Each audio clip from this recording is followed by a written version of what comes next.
Greet your neighbor.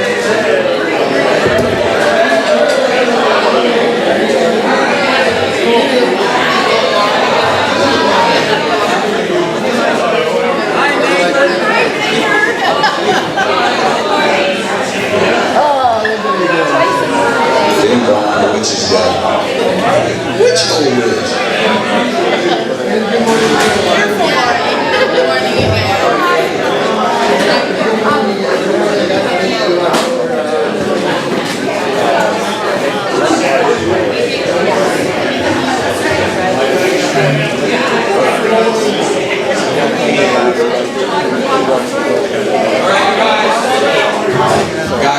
Guys, we're short on a Joe Gaz, our daily ditty guy, but Rod has graciously agreed to lead us in a certain tune. All right, well, it's fall, Mr. President, and that's a time for homecoming. So how about give me a home? Oh, give me a home where the buffalo roam and the skies are not cloudy all day. Love is heard, a discouraging word, and the skies are not cloudy all day. Oh, home on the range, where the deer and the antelope play, where some love is heard, a discouraging word, and the skies are not cloudy all day. Beautiful, beautiful. Are we ready for food yet? I don't think we're ready for food yet. What is this? What is this? What is this? Well, 2 minutes. 2 minutes, 2 minutes, 2 minutes. Let's see. Thought du jour in Bloom. As I was preparing to do the thought, I thought of... Hello? As I was preparing to do the thought today, I thought about all you folks and how you're really such good friends to me. And I'm grateful for that. And so I thought about friendship. And a true friend is someone who thinks you are a good egg, even though he knows you're slightly cracked. And life is partly what we make it, and partly what it is made by the friends we choose. Here, here, here. Thank you. Thank you, Jim. Let us see. Thank you to our greeters, Summer, dearest Summer, and Adrian. Thank you very much. Merci beaucoup. Brian Bauer. Do we have any of the Brian? Well, Brian, we do have both of the Brians in our excellent mic team. Brian! Here, here to the Brians! At this point, I think, Bob, can we call up our student of the month? Does that work? How much time do you need? Should we wait for breakfast? Why don't we wait to get into breakfast and then we'll do it, okay? Okay. So at this point, we'll sort of put the meeting on pause and But we're still videotaping. still videotaping. Well, Watch your language. Do we have any visiting Rotarians? Hello, visiting Rotarians. Welcome guests. Do we have any guests? Bob, can we have a... I would like to introduce our student of the month, Bianca Gomez, and her parents, Yusuf and Ashley. Welcome, welcome, welcome. Bob, yeah.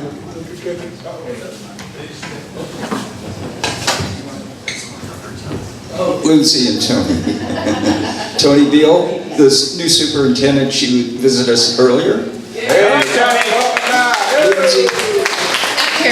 Apterian. I'm sorry, I forgot your last name. Anyhow, our guests, thank you. Thank you. I'd like you to all greet our guest speaker, Margaret, who you will hear from later. Margaret. Margaret. DNA project. I'm excited about that. PJ. Get the guests ready for the guests. Come up front for the Ready for the guests. First in line to the Paula, pushing them out of the breakfast way. banquet. Madeline, I'm not a guest. well, you are special. It's guests and special people. And then the rest of you are brought up by Paula.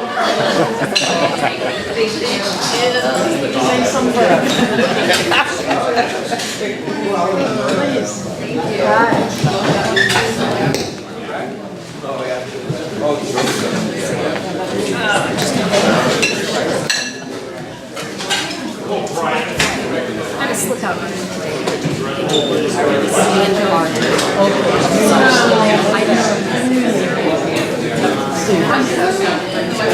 What's the news? She's getting married next week. Best wishes, my dear. And he's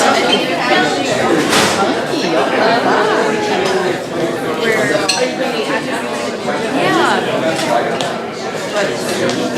And then later on, sounds very 80s to me.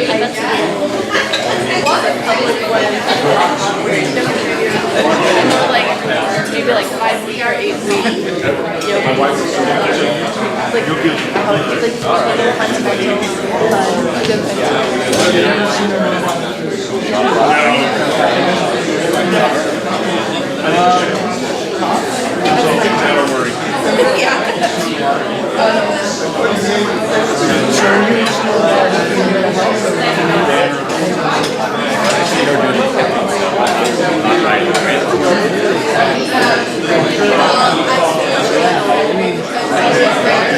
I mean, she's a busy person, so you can convince her to take over.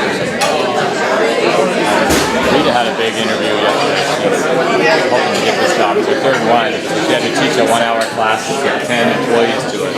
Software. That's 100 employees they want. They don't want an English. Yes. Like 4 days a week. Pizza. A little more aggressive with the steroids? A little more aggressive with the steroids? You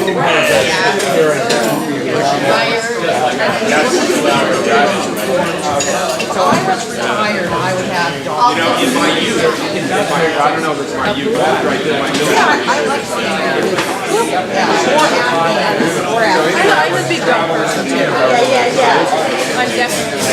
I mean, personally, wow. But my cat is something in terms of eggs, dogs, and I get the house because I get that big tiny couple.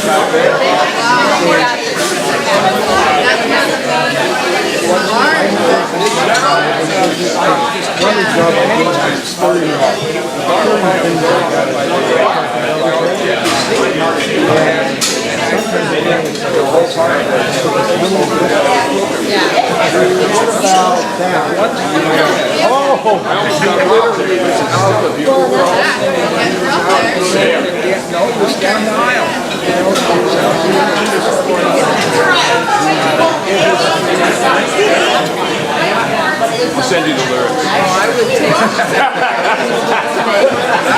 There's always one of those. Before I had to play in the home, I was Recording my son and his other house.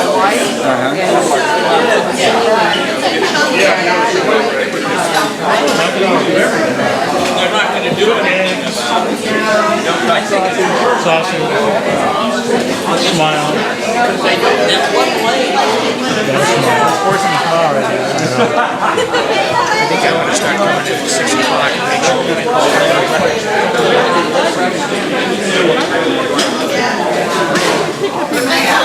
Well, the magazine is mailed to home, so I'll get your address. Like Sarah. Where did you see a copy of it? On Facebook. Somebody is on Facebook. It's the cover, right? It wasn't the whole amount. It was just a word. Oh, yeah. That's fun. Okay. I will take it.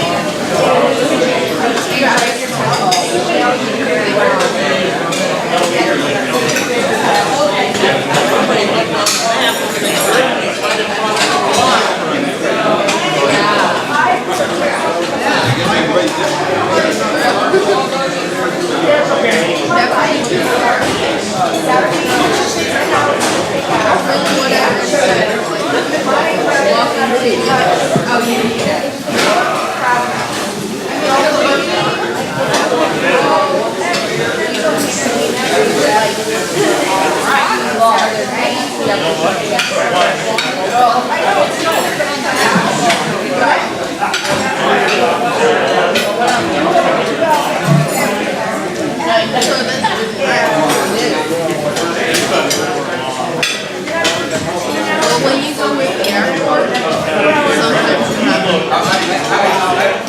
like when I went to London with the airplane, and it's like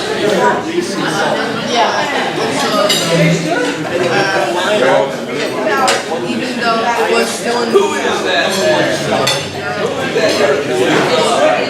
I still had to show my passport.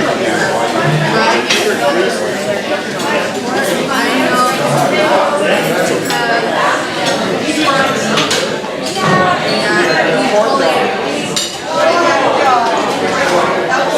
Like in a because it's not like part of the country.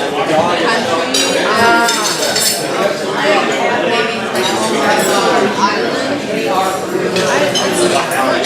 When we go to Turkey, it's hard. There we have to show our passport and we have to have stuff. They are not. I got to treat you because I have to actually show them my dad. I did. Is there right there? Or there?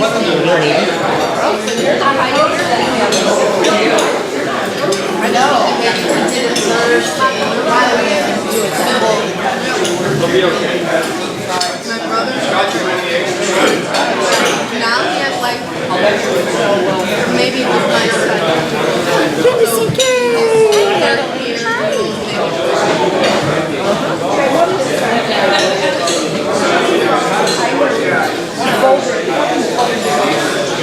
All of this is progress. All of that progress. Well, I just close it down. And then I just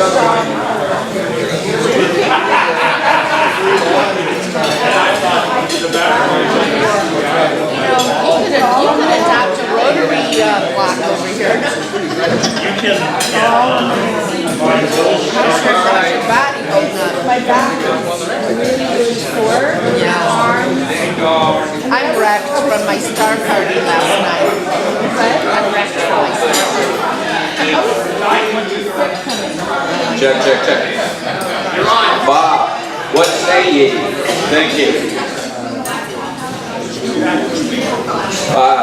So, I am delighted to preliminarily announce with Bob to follow up that we have our Student of the Month here, which is a cherished program at our club, and it's something that I am just very proud that we do and we sponsor across the year. So without further ado, Bob, take it away.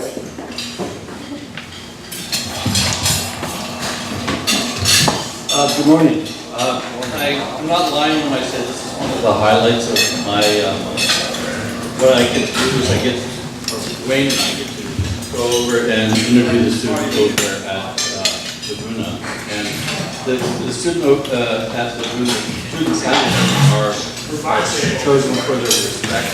They give the program staff their responsibility that they show in the scholastic the judge would have. And the student of the month this month is Bianca Gomez. Hey.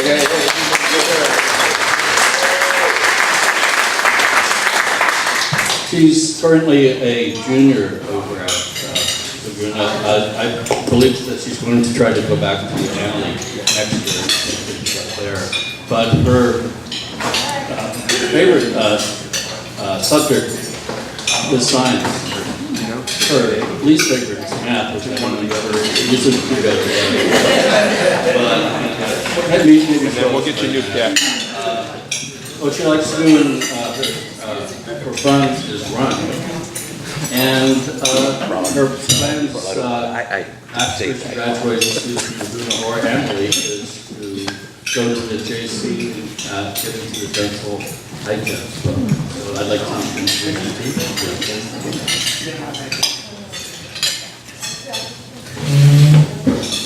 As Bob said, I'm Bianca. I'm a junior at Laguna High School. Today I'm proud to Student of the Month award. In the past, I struggled academically due to the loss of my grandmother. Since starting at Laguna this year, I felt nothing but support.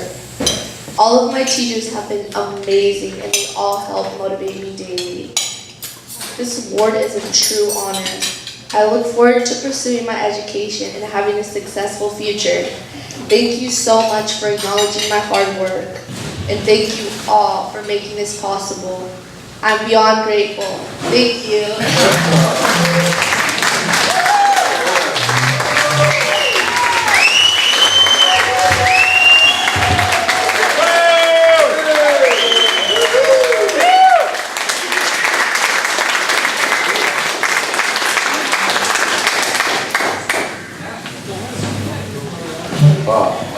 Do I get in this picture too?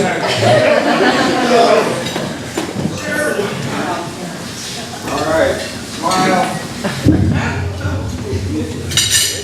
Congratulations, thank you very much. But wait, there's more. There's more! Ken.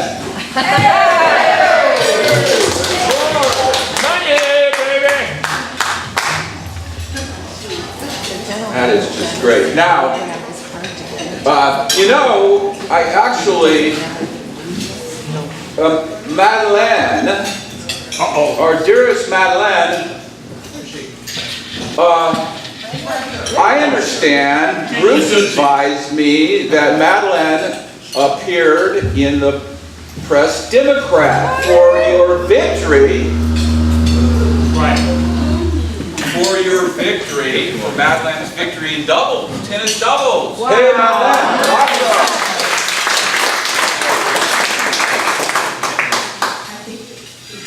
How about that? How about that? Okay, yeah, I think we have this picture already. That was you, wasn't that you just the other day? Yeah, a few weeks ago, but it's fine. Yeah, tennis. Well, anyway, awesome. So, that's great. Congrats. Keep it up. Did you bring the trophy in? I don't have a trophy. Not yet. All right. Very good. Yeah. Oh, I can tell you something else. Oh. Okay, tell us a joke. Yeah, no joke. I went to homecoming and yeah, it was okay. It was different. Just okay. Yeah, it was different, but yeah, nice to see school dance. Well, I hope you had fun. Now, I understand, Bruce and Helene, that there was a playoff game yesterday. Did you guys watch that playoff game? Yes. And I understand that, did you have any feelings about who should win or who might win and who did win? We were happy. And why were you happy? Well, because both the Dodgers and the Red Sox won. Dodgers and the Red Sox, yes indeed. Boo! Yeah! Boo! Boo! Your lovely spouse is from Boston. So, vicariously, Bruce, I am going to tag you for $15. $15! $30! Joe is here, I tag him for the equivalent amount for his Yankees losing. But anyway, can I find Bruce in absentia? Joe rather. I can't do that. I'll wait for him to come back. Anyway. So, brief little bit on the law, you be the judge, originalism. This is something that the Federalist Society used to, and justices like Scalia and now Brett Kavanaugh. Their view is that the meaning of the Constitution is fixed as of the time of its enactment versus the notion of a living Constitution. So this will play itself out over the next 25, 30 years or more. And some of the impacts it has, there's, free speech in the First Amendment. What does that mean in the age of the internet? Privacy is a right that has been found in the Constitution, although that word does not appear in the Constitution, so it's cobbled together. It's called a penumbral right, or a shadow right, that falls under the First Amendment, Third Amendment, Fourth Amendment, and Fifth Amendment. And it impacts issues with respect to abortion, same-sex marriage, assisted suicide, and a whole range of issues. So, interesting, we'll see how that plays out.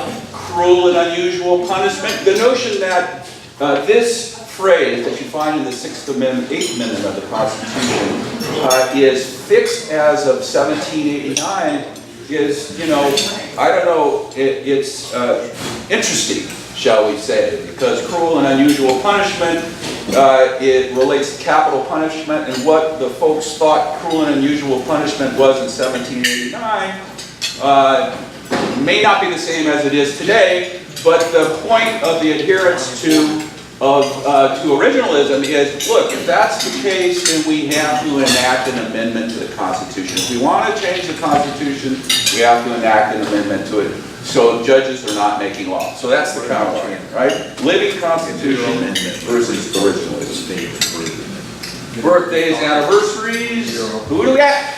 Harry! Mon Dieu! Qu'est-ce que c'est que ça? What, do you have plans for you and your lovely bride, too? Well, she doesn't drink beer, so we're not going out on Saturday. You know, not really. This big trip to the Southwest was great. So we're just going to probably hang around the house. The biggest news is that today I've settled all family business and have finalized my brother's estate after almost 2 years and sent it off to the state and the feds, and we're done. or so we think. So anyway, that's the big news, and thank you. Huge congratulations and huge fine of $15. Here, Terry, hey! How do you know? I didn't hear that. It's good that my hearing isn't working very well. So, DMR, wedding anniversary. Oh yeah. Oh yeah. What? Yeah. Wait, that used to be me. That used to be you. Closed off my uncle's So what did you and your lovely bride plan to do, if anything? On October 12th. Well, that was our anniversary. That's Columbus Day, you know. So new discoveries. Indigenous people Day. Yes, that's a new discovery too. Well, I put her on a plane to St. Louis, a trip I was going to take with her, but decided not to. So I'm going to Skype with her, blow kisses, and when she comes home, who knows? Maybe I'll be like an 11-year-old and she'll like me only. So I like that new look. It's very elegant, very suave. It's good? Yeah. Very suave. Well, is that worth a fine? Well, we got fine huge last time. How cruel can we be? Well, why not? Yeah, well, I had to do it because Susan had brought in the shop vac and was starting to follow me around. I couldn't take it. So, should I go on?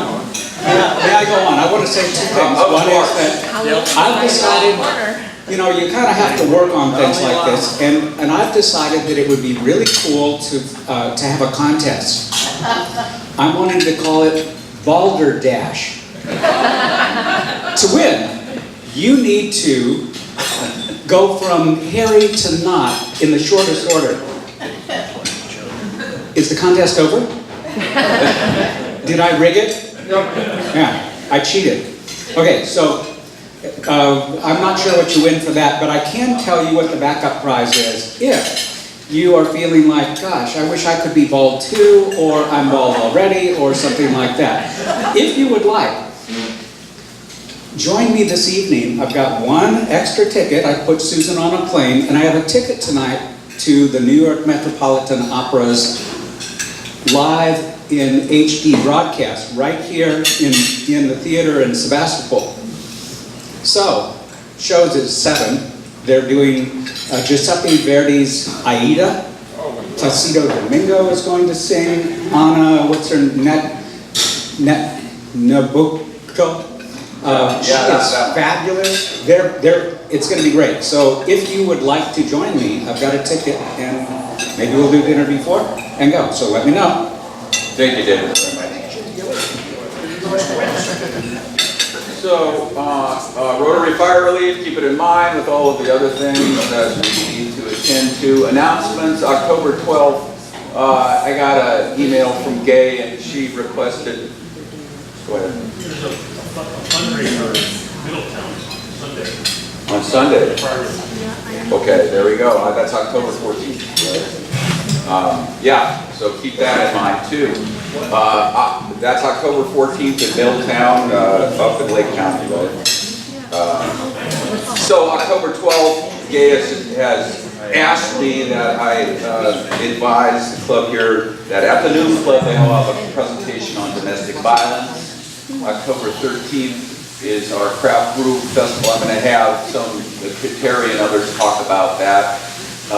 October 20th is not going to have the barbecue. October 23rd, Barb Spangler will be at my place at 2112 Schaefer Road at 3:30, and the board is invited to come at that time, and then later, I think Helene usually it would start at 5 or 5:30, something like that. The rest of the club can come if you're interested in meeting Barb, and we have her the next day as a speaker. October 27th is the Paul Harris Seminar at the Finley Center. I believe all of you received an invitation to go to that, and I would urge you to go to that. And the 28th is the Paul Harris Recognition event at the Doubletree Inn in Rohnert Park. And we will be talking more about selling raffle tickets to this event for purposes of raising money for the annual fund. So it's a good thing, it's win-win, and Rod will talk more about that next week. November 16th, Fireside Chat at Barbara's. November 21, Open House with John Miletto speaking. And Terry, why don't we talk a little bit about the Brew Fest and the final preparations and push. Thank you. Brian Purcell, 18. Thank you, Mark. Yeah, Brian, you're doing okay. You Good got job, on Brian. the 18. You turned it off. He turned it off. Drop the 18. It was There on. we go. Now we're back in life. So, it's Saturday. So our first Brew Fest is coming up. The big news is through PJ and Ellie's efforts, we're probably close to 70 fire victims from last year's fires that were comping to the event.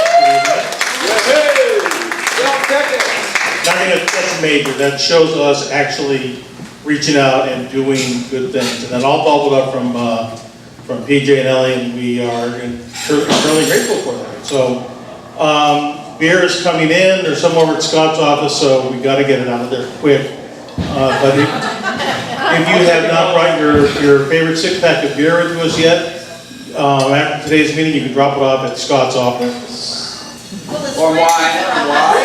Or Scott's office or Matt's. Or Saturday morning, or even late Friday afternoon. Make it over cold, at the vet Scott center. says. Bring it cold. Yeah, Scott wants it cold.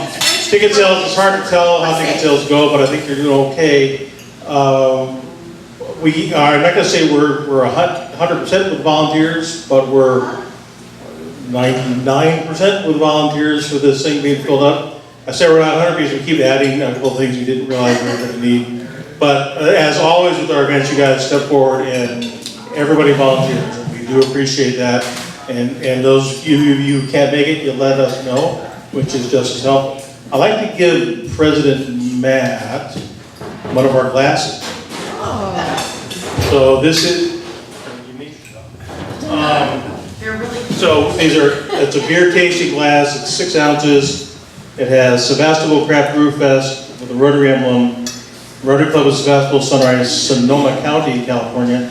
And on the back it says Forestville Pharmacy, because our local Forestville Pharmacy has sponsored our glass. I'm not going to give this to you yet. I've got another one for you. I'm going to give this to Mark.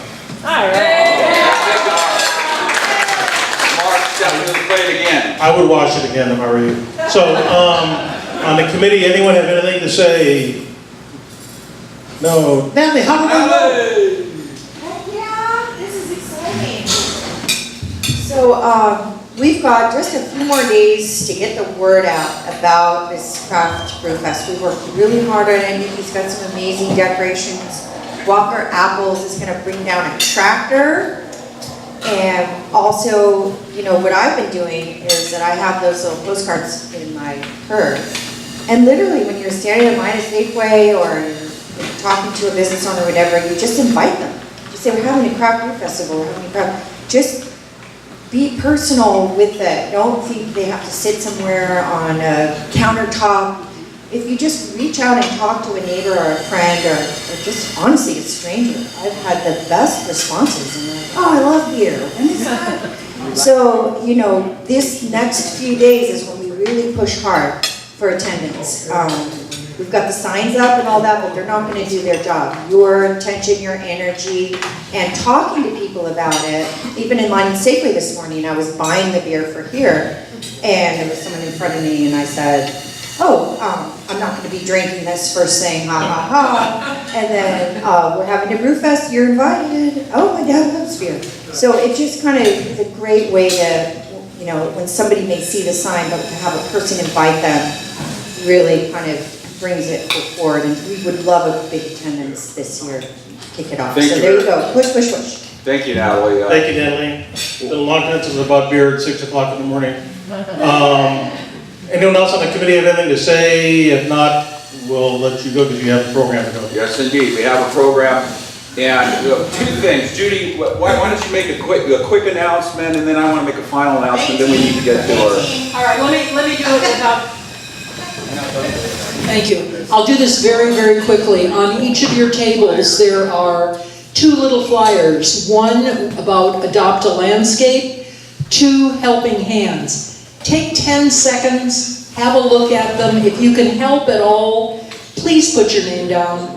Fun, takes a couple of minutes, an hour, a month, and we really need the help on these 2 programs. 2, I saw Gail this week. She's doing really well walking, so she should be back among us soon. And last but not least, if you have not visited the beer table, there are a bunch of free music CDs, classical, jazz, Celtic, whatever. Free, have a look, take them if you want. Thank you. Are they from your collection?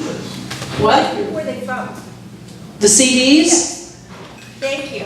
I love Peggy. Thank you, I took one, I got clues. Signing up for the list. Well, the final announcement I want to make is next week, our one and only Nikki Larson is getting married. And this, we don't have enough time right now to celebrate, but next week we'll celebrate more. So, Nikki, I'm so pleased. It's just a wonderful time and a wonderful event, and a wonderful announcement.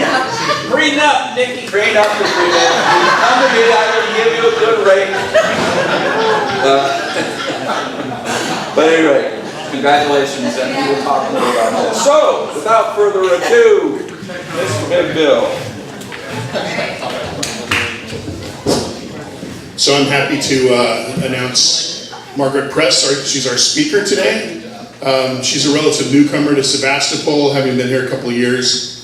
But most recently, she's founded the DNA Dough Foundation project. And she's going to tell us a little bit about that, the impact that she's had on it.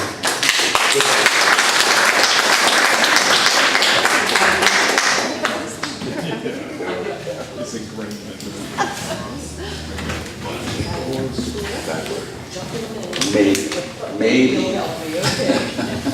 Okay, thank you everybody for having me here today. I'm pleased to meet you all. So my name is Margaret Press, and please tell me when I get close to the allotted time, because I tend to run on and on and on, and I do not want to see you with glazed eyes. Our president. Can you hear me okay? Yeah. Okay. So I retired, moved to Sebastopol 2.5 years ago to be a grandmother and do some writing and some genealogy and take it easy after a busy career in software development. And now I've never worked harder in my life. About a year and a half ago, I was catching up on mystery reading and got to a book by one of my favorite mystery authors, Sue Grafton. Got up to Q is for Quarry. And that was based on a real story of a Jane Doe found in Lompoc, California in the 60s. Sue Grafton was very taken with this case, created a fictional story on it, paid to have the body exhumed so that a reconstruction could be done of her face and DNA could be obtained, and then she was reburied. Sue made it a sort of a lifetime mission to try to get this young woman identified, and to this date she's not been, and sadly Sue passed away last year. I messaged her after reading the book and said, whoa, I just had an idea. I've been doing adoptee searches for a couple of years using DNA genealogy, where we find birth parents of people who are looking for their biological families. And it occurred to me the same methodology could be used to identify a John or Jane Doe. You're essentially looking for their families, their parents. So she messaged back very nicely and said she was working on finishing Y is for Yesterday, which became her last book. And to please hold off, because this was, of course, her baby. And so I said, well, we're going to look for another case as a proof of concept. So finish your book, because I'm already up to X. Anyway, so that started the idea. I reached out to testing companies. Many of you have heard of Ancestry, 23andMe, etc. And they would have nothing to do with forensic cases or criminal investigations or dead people. It violates their terms of service. It's difficult for their labs to process anything other than the vial you get in a kit or a swab you get. So in the course of most of last year, I partnered with a forensic genealogist, Dr. Colleen Fitzpatrick, who had done a lot of work with agencies on other kinds of DNA testing, which is not what this one is about. And we formed the DNA Doe Project, incorporated here in Sebastopol, our world headquarters, right down on Main Street at the UPS store.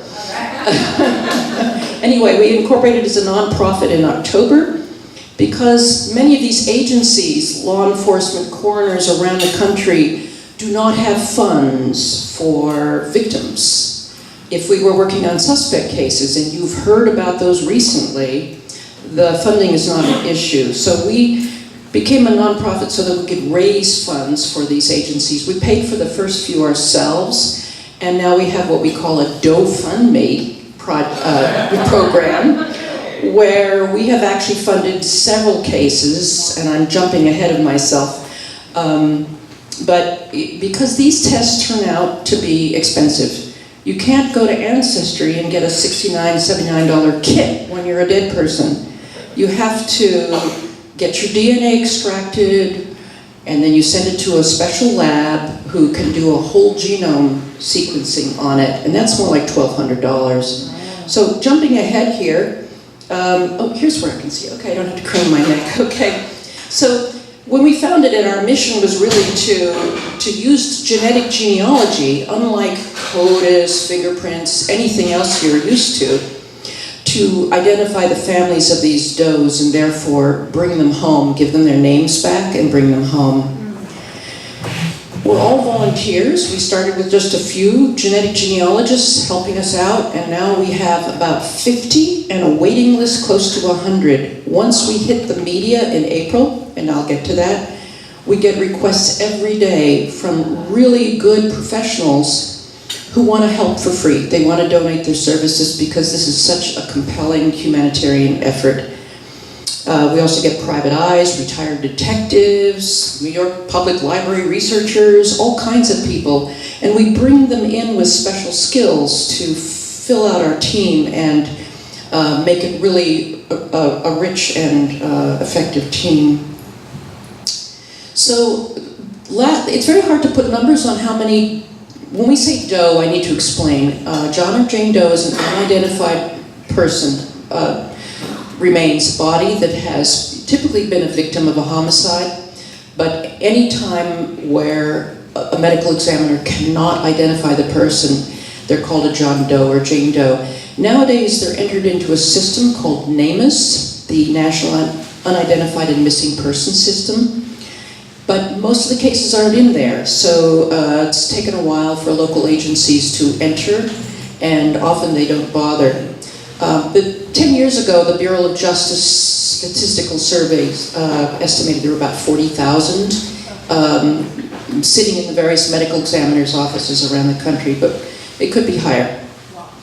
So currently we are working on these cases. Some of these are just coming to us this week. 2 came yesterday, which is why I've had no sleep. And the others have finished being sequenced and are getting the files that we need for our work created. So these will all be in our hands next week. 3 of these we've been working on for several months. So I need to explain what DNA testing is all about very quickly. Again, tell me if I'm starting to put you all to sleep. These are the major companies. There's also Family Tree DNA and Living DNA. These are the ones you've most likely heard of. Now these have been around for a while, several years now. Ancestry has now 10 million people who've tested there. 23andMe has about 5 million, and MyHeritage has another million or so.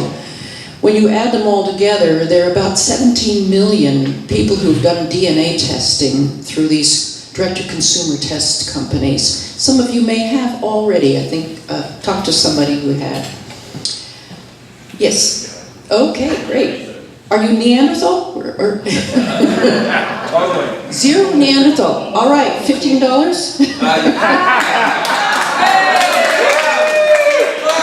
I've got 3% Neanderthal and 2% Native American. Anyway, these tests use what is called autosomal SNP testing. That's the kind of genetic marker that they use, that they look at. The point of these tests are, so first you order your kit, $59, $69, $79 when they're on sale. You spit in a vial or use a swab. You mail it in. You log on and create an account, and then you get your results in 4 to 6 weeks. So this is just one company. Every company has a different pretty interface. You will get a ethnicity report. You will get a list of people, this is the important part, that share DNA with you. Now by sharing, they're called matches, although they're not identical like a twin. A match means somebody who shares enough stretches of DNA to be considered a relative of yours within a genealogical time frame. That means they share ancestors, and those ancestors could be 5, 6 generations back. That is a measurable amount nowadays. So the companies will predict the relationship based on how much DNA you share. You may find a half-sibling, meaning a half-brother or half-sister. That has happened to some of the people I've helped find their birth parents. That's when you win the lottery. But typically there's second cousins, third cousins, fourth cousins. Now I need to stop here for a second before I put you all to sleep, because I'm assuming people know what these relationships mean. I was called and interviewed by a science journalist yesterday, a major science magazine, and I was describing in detail all the things we did, and the SDRs and the SNPs and the chromosomes and the serum, all that stuff he got. And at the very end he said, I'm sorry, what's a second cousin? So anyway, second cousin shares great-grandparents with you. First cousin shares grandparents. You'll also get information about your match's ethnicity. You can find where their ancestors came from. You will, in many cases, find surnames that they have in their tree. You may recognize some as being your own. And in many companies, you can actually see their family tree if they bothered to put it in there. That's their pedigree. So, for example, here's Alexis. She's a 3rd to 4th cousin of the tester, and it shows her the locations of her ancestors. Since the data is yours, talking about privacy and other sorts of rights, which are now in the news big time, you own your data, it's your spit, so from any company that you've tested from, you can download your raw data file. It just looks like a text file with locations and letters, on this chromosome, this million base pair marker, you have an A where most other people have a T. There's four different nucleotides. So we encourage everybody, and we hope they do, to download that data file, because then you can upload it to a couple of the other testing companies and look for more cousins there, because we all have extra Christmas cards we need to send out, right? We want to expand that list. But in particular, there is another website, a third-party tool website that does not sell kits, that they do not do DNA testing. They're called GEDmatch. And almost everyone here should have heard of GEDmatch since April, because that's where how the Golden State Killer was caught, using the same methods we use, and how 12 or 13 suspects have been arrested in the last several weeks based on the same technology using GEDmatch, because they too cannot get those crime scene samples into Ancestry or 23andMe. They go to a lab, they create a file just like we do, and they compare them on GEDmatch. GEDmatch is a very geeky site. It's free, you don't need to pay for an account, but a lot of genetic genealogists use it because that is a way to compare with testers of other companies. It also, in addition to accepting those uploads from everywhere else, so that you can find, if you've tested on Ancestry, you can match somebody who's tested on 23andMe. But also there's a lot of good tools there and utilities there that we need that the other companies don't provide us. It's just recently topped 1 million members, so it's become very useful. Now that's not the same as 10 million, but it's all we've got. And we just have a lot of good people spending a lot of man hours to make up for that inability to find lots of close cousins. So on GEDmatch, just very quickly, I just want to show you how geeky it is. This is where you get a list of who you match. This is where you get an ethnicity report. You can find your eye color by looking at those particular genes that govern eye color. You can also find out if your parents are intermarried. So if you come from a very small community with a lot of intermarriage, you know, your uncle, brother, your uncle, dad, Bob, or whatever the jokes are. Yeah, okay. So this turns out to be useful for us if we're working with a small. Actually, we've got one case from West Virginia, and all the matches are related to each other. They all share the same second great grandparents. So this is a typical ethnicity report. This is a very generic one, showing sort of what percentage is general, you know, Britain, Western Europe, Scandinavian, or if there's, what's interesting for us is if there's a portion of Native American, as we had in one of our cases, or Asian, or something that will allow us to pull out something that's unique about that particular person, or in your case, you. You get a list of people who share DNA with you. This is, again, the GEDmatch geeky version, where there's a kit number, we've redacted them, it shows what company they originally tested with. This is the amount of DNA they share with you. This is the most critical number we look at. It's a measurement of, you know, sequences of nucleotides that you have in common with these people, allowing the companies to predict how closely related you are. You get a name, which is usually an alias, but that doesn't stop us. We're good sleuths. We've got Facebook, we've got white pages, we've got the internet, and we can track you down. Emails are redacted here, but you can also reach out and contact people. On GEDmatch and some of the companies, Ancestry and 23andMe make it very difficult, but that's another story. So we look at a match, we look at how close they are, and then we try to build a family tree for them. In the case of adoptees or foundlings or our John and Jane Does, this is how we do our work. So you may have heard of CODIS, which is the law enforcement database that you hear referenced all the time. They got a CODIS hit on somebody, or they didn't get a CODIS hit on somebody. With suspects, that's the first thing they do. They look to see if this person was already a convicted felon.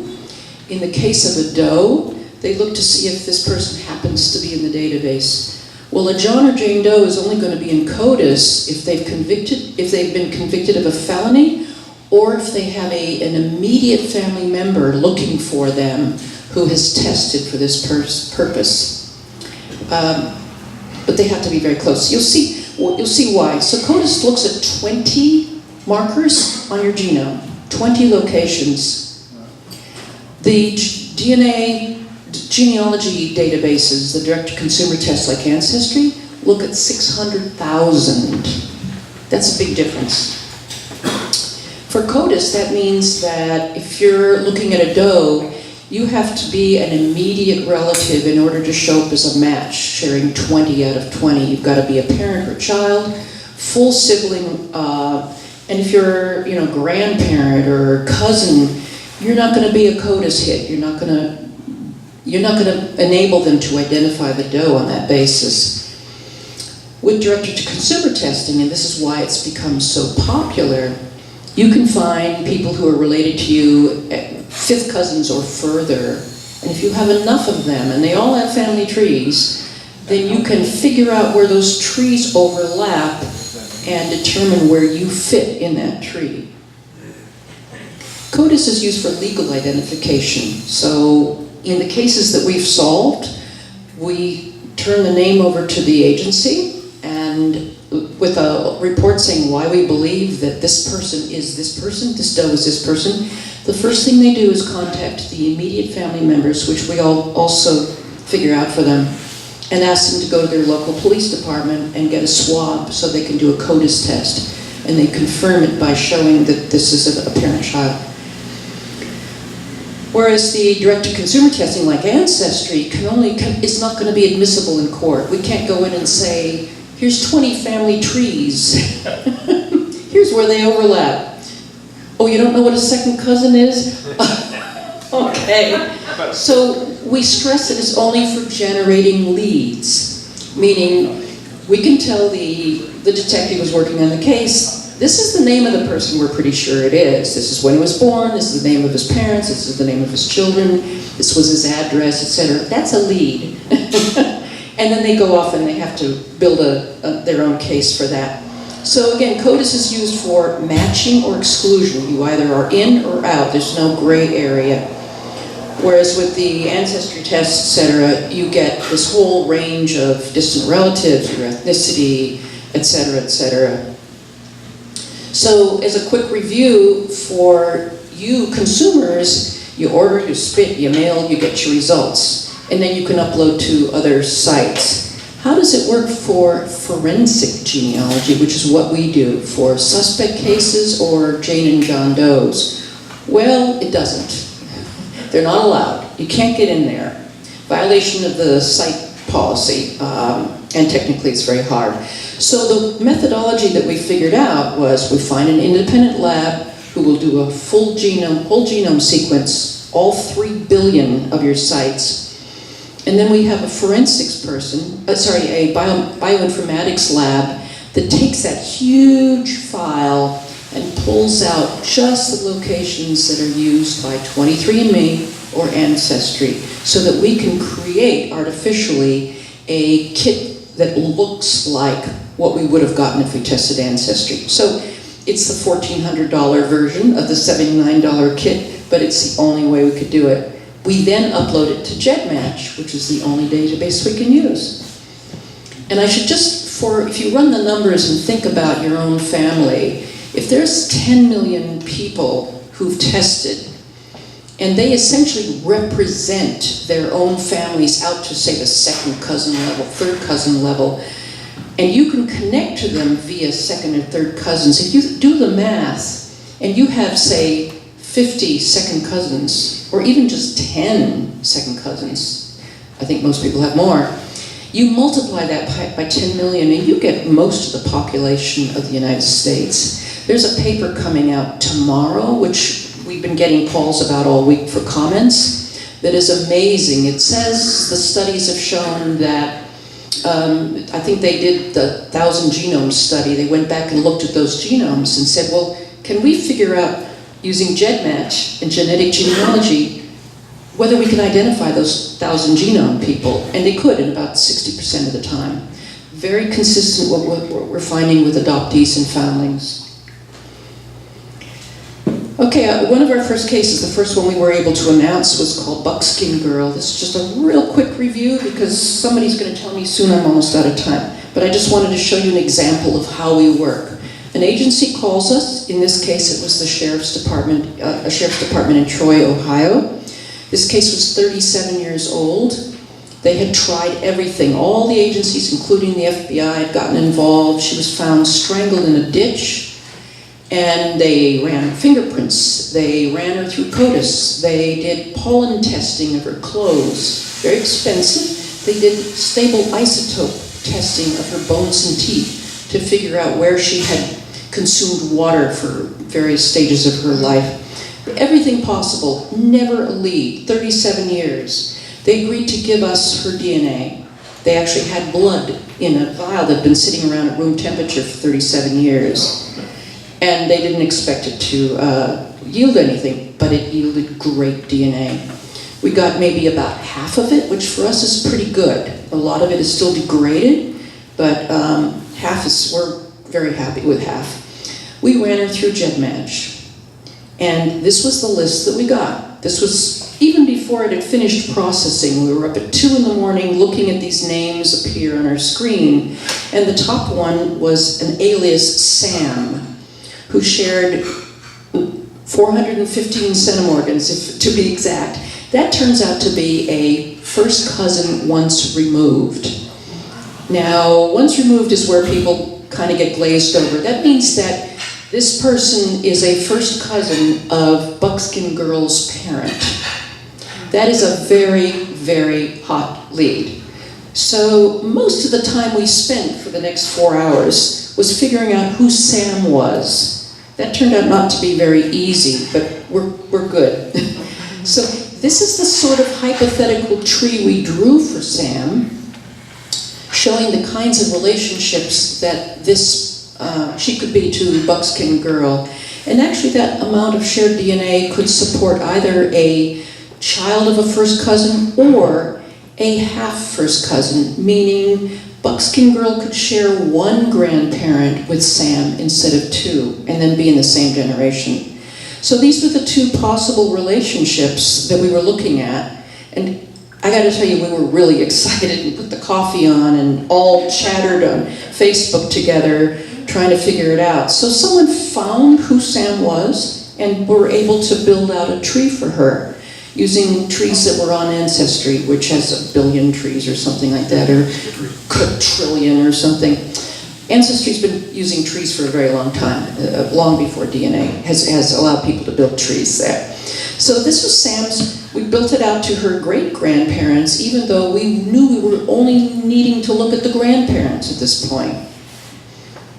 This is her tree once we built out the descendants, because this is how we do the work. We build back on a matched tree, back the number of generations we need, great-grandparents, great-great-grandparents, and then we build forward. This is where we differ from standard genealogy. It's called working the tree backwards. This is how the Golden State Killer was captured. This is how all the suspects that have been arrested have been identified, and this is how we do our does.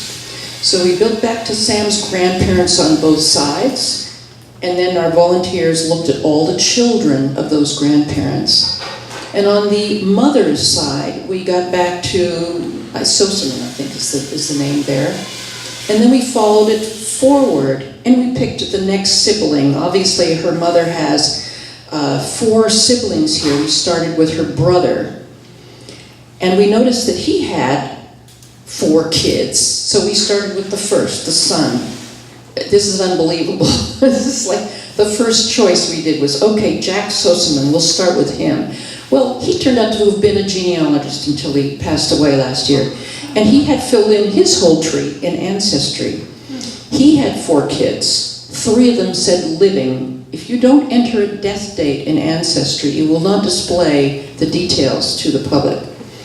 But he had a 4th child whose name did show up because he had entered something in the death date field. Her name was Marcia, and this is what he entered. We've seen this. Missing, assumed dead. That's when we picked up the phone and contacted the medical examiner in charge of her case. Actually, we took a couple of hours to do our due diligence. We wanted to make sure we were right. We didn't want him to go knocking on a parent's door with the wrong child. But after a couple of hours of research, we put together a 99.9% confidence level report on her and made a call, waking the medical examiner up. Actually, we got her out of the shower. The identity of Marcia was then made known at a press conference a couple weeks later. They first contacted the mother and had her go into a local police station. Actually, they contacted a relative to go talk to the mother because she was elderly and they were treating it with great sensitivity. The mother told the authorities that Marcia had been missing since about 1981, the year she was found. The mother had never moved, never changed her phone number because she believed her daughter would come home. The mother's markers were tested in the lab and a week later confirmed that it was a biological parent. I went backwards, sorry. This is the press release from the Miami County Sheriff's Office announcing that she had been identified after 37 years. They had a very nice press conference that we were invited to come out and talk at. A lot of local press were there and they gave a little talk saying 37 years, here's all the things we tried. 2 women from California solved her in 4 hours.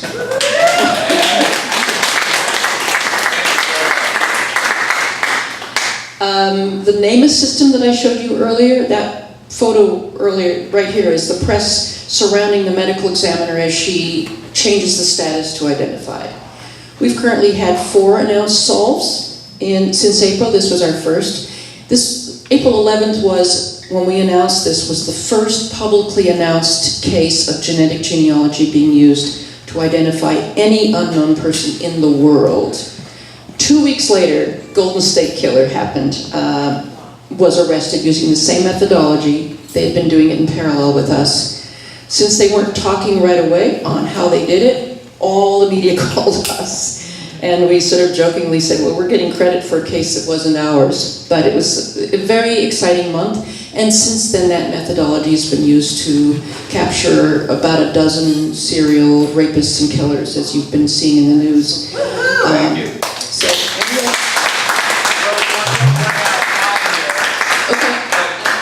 The subject is very, very interesting, and I'm wondering if I can ask you to stay a little bit after the meeting to answer any questions. We do want to thank you again. It was fascinating. We got a little bit of a late start with our meal and so forth. This is a gift from us to thank you very as a much. speaker, and we have a little task for you. If you would be so kind as to pick one of these raffle cards and read them out. This is sort of something we have to do, and Something we you need have to something to do for okay. us. So And I if you have, would read that thank you. number. 333213, but I need to give you something. I brought a gift for you. 333213? Yeah. Right here. Oh, Terry! Everyone's a winner! This table's a winner! Everyone's a winner! What would Marty say? Notice Who cares? Who cares? Everyone's a winner. I kept the microphone. Wasn't that a good thing? Okay, my little presentation. I understand that the Rotary Club pays for swimming lessons for the school kids. My grandson created this for you all as a way of thanking you for his swimming lessons every year. Thank you very much. We'll get back to So, without further ado, Terry, if you would step to the fore. We, just for you, and because you're so special, we're going to change the magic card from an ace of spades to an ace of clubs. It's just for you, just because you're so special, and if you would, just today, just because you're special. Oh, but still, you're a winner, and this is a Michael Cook production, I believe. So can I trade this for just an hour? Because I can't get past my great-grandparents. But I found one of Jewish, which was news to would have been news to my Catholic mother. and have found connection back to our ancestors. So it's fascinating stuff. Matt, here's your glass. Grazie, grazie. Perfect size for a double martini. Oh, it's supposed to be for beer. Anyway, so Charlie was to deliver the joke today, but I have a little one. I've got the brain of a 4-year-old, as you well know. I'll bet he was glad to get rid of it. That's your mom. So, and I am informed that I am to ring this bell before we sing Happy Trails to You until we meet again. Happy Trails. Where is everybody? Happy Trails to you till we meet again. Hey, hey, hey! Thank you.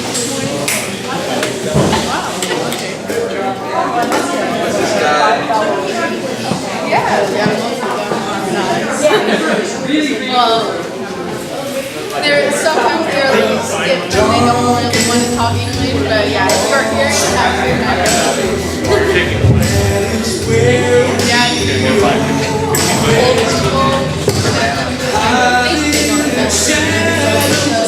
Thank you, people.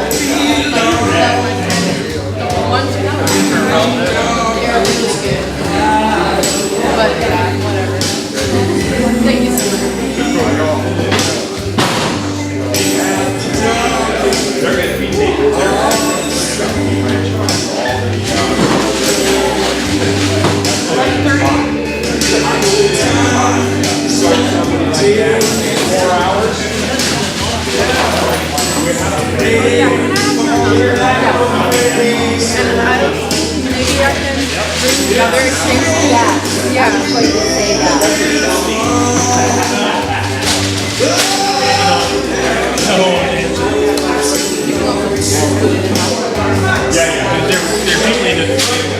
Well, they want to baptize them. Yeah. So who did you How did you determine that over 23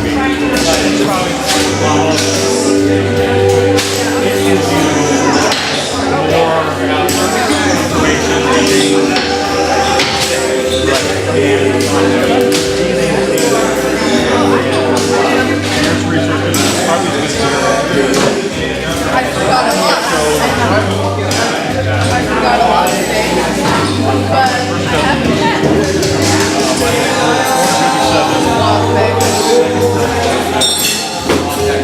No.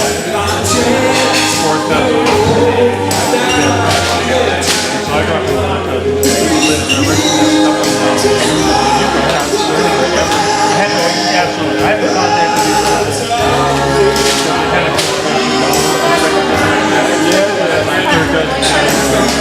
The second cousin, God is your first. God is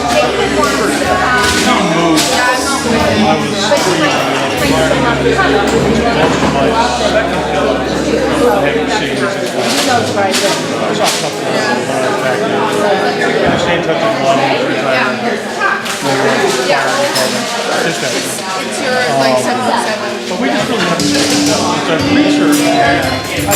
It's too close to one of them.